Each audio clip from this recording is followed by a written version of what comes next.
Assalamualaikum warahmatullahi wabarakatuh. Saya Zaki, Dokter Kandidat SEMM, adalah dosen Universitas Unisbar Pariaman. Adapun latar belakang pendidikan saya adalah saya pertama dulu D3 Keuangan dan Perbankan Muhammadiyah Jakarta. Kemudian setelah itu saya melanjutkan S1 di YAI Jakarta Keramat Raya. Kemudian tahun 2013 saya melanjutkan pendidikan S2 di KBP Padang.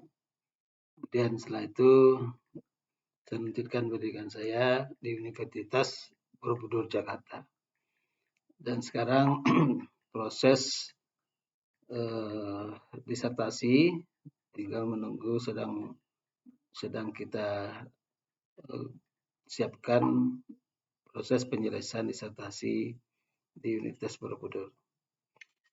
Kemudian adapun saya sebelum menjadi dosen di Unisbar, saya adalah praktisi perbankan, di mana saya dulu bekerja di Bank Danamon Jakarta cabang Tanjung Duren.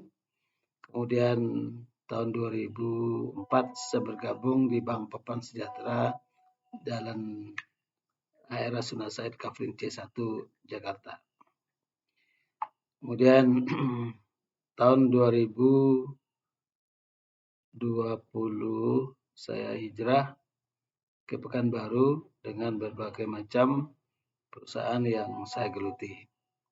Namun sebelum pindah ke Pekanbaru tahun 1999, setelah bank tempat kami bekerja dilikuidasi, maka saya bekerja di holding company sebuah perusahaan keluarga yang beralamat di Cirende, Jakarta Selatan, atau lebih tepatnya sudah masuk daerah Ciputat.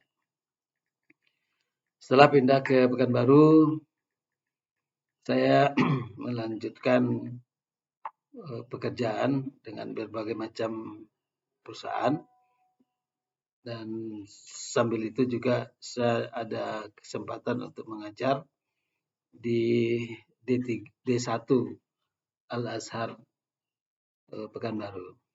Setelah itu saya pindah ke Sumbar. Kemudian setelah Sumbar saya bekerja di BPR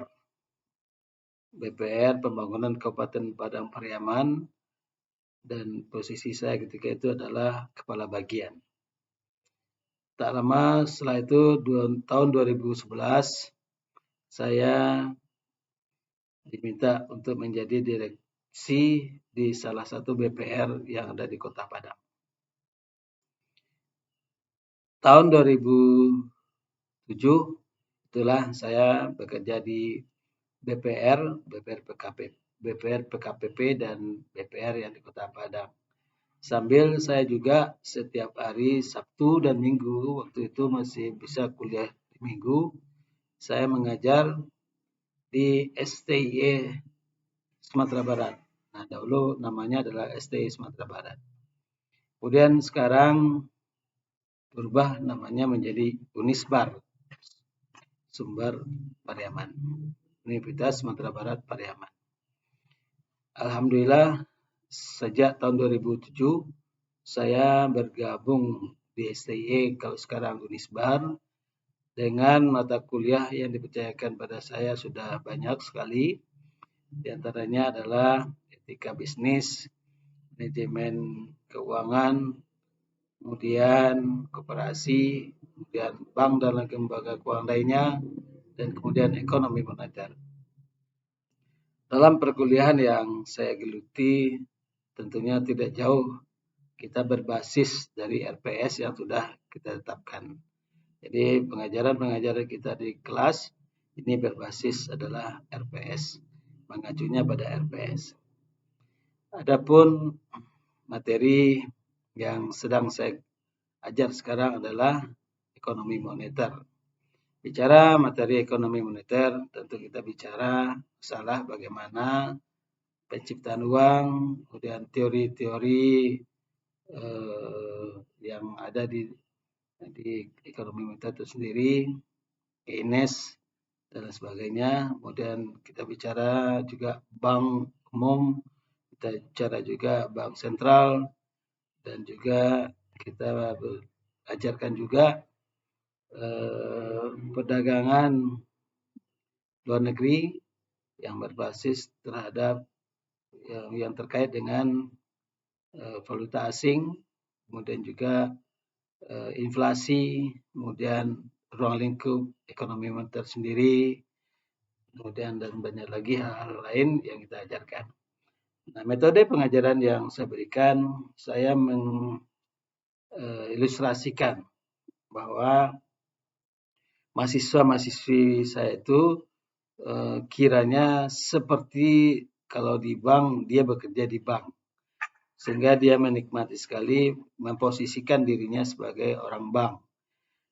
Nah, bicara masalah perbankan tentu kita bicara masalah mulai dari pelayanan front office, back office, kemudian juga pelaporan, kemudian pelaporan yang ada, kemudian tentunya juga terkait dengan akuntabilitas, ya, kemudian audit, kemudian juga masalah dana pihak ketiga di bank, dan begitu juga kalau kita bicara Bank Indonesia atau Bank Sentral, tentu tidak jauh dari bicara tentang penciptaan uang kartal dan uang giral. Dan saya memposisikan bahwa mahasiswa itu pada posisi di mana kalau di bank umum dia sebagai teller atau sebagai analis kredit. Nah, kita jelaskan bahwa syarat-syarat pemberian kredit seperti apa, dan kemudian analisanya seperti apa, kemudian terkait juga dengan kesehatan bank, dan kita juga ajarkan tentang analisa CAMEL, Capital Asset Management, Earning, and Liquidity. Dan kemudian juga bagaimana mahasiswa memahami setiap transaksi yang ada di bank itu memiliki pencatatan dalam hal ini tentu bermuara pada laporan keuangan, neraca dan laba rugi yang dimulai dari transaksi. Nah, ini mahasiswa harus tahu. Nah, hari ini kita melihat mahasiswa itu sangat cemas kalau bicara masalah laporan keuangan, laba rugi, neraca. Nah, maka saya yakinkan kalian kalau tamatan Unisbar itu predikat sarjananya, gelarnya adalah sarjana ekonomi. Harus mutlak kalian memiliki kemampuan membuat laporan keuangan berupa neraca dan laba rugi dan laporan keuangan lainnya. Nah, sebenarnya kalau bicara masalah neraca itu kan tidak terlalu, laba rugi juga tidak terlalu susah kalau kita mau. Dan ini mahasiswa kita ini cemas dulu. Sebenarnya kalau bicara laporan keuangan neraca laba rugi itu kan sangat sederhana. Yang penting bagaimana memahami posisi-posisi dari semua yang ada di aktiva dan semua yang ada di pasiva. Begitu juga semua yang ada pada pendapatan dan semua yang ada di beban. Nah, ini yang mahasiswa sangat cemas, jadi tidak mau memahami, takut dulu baru memulai. Nah, kalau sudah takut dulu tentu tidak bisa memahami dengan sepenuhnya apa itu neraca laba rugi dan seterusnya. Juga tidak kalah pentingnya bagaimana inflasi. Inflasi yang terjadi itu kita jelaskan juga, ada inflasi merayap, ada inflasi sedang, ada juga inflasi hyperinflation. Nah, ini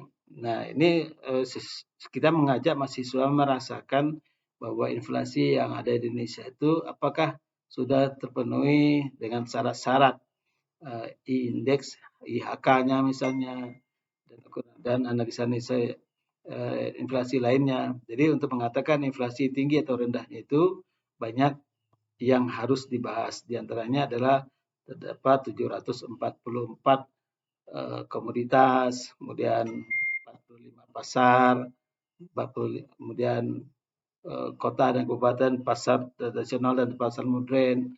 Nah, jadi tidak bisa kita menjudge langsung bahwa terjadi inflasi yang besar. Saya kira itu yang dapat saya sampaikan, dan seterusnya barangkali kita bisa kalau saya insya Allah kalau masih diberikan amanah untuk mengajar di Unisbar, tentu kita siapkan dengan sebaik-baiknya. Yang pasti adalah semuanya kita lakukan berbasis RPS. Demikian dari saya. Terima kasih.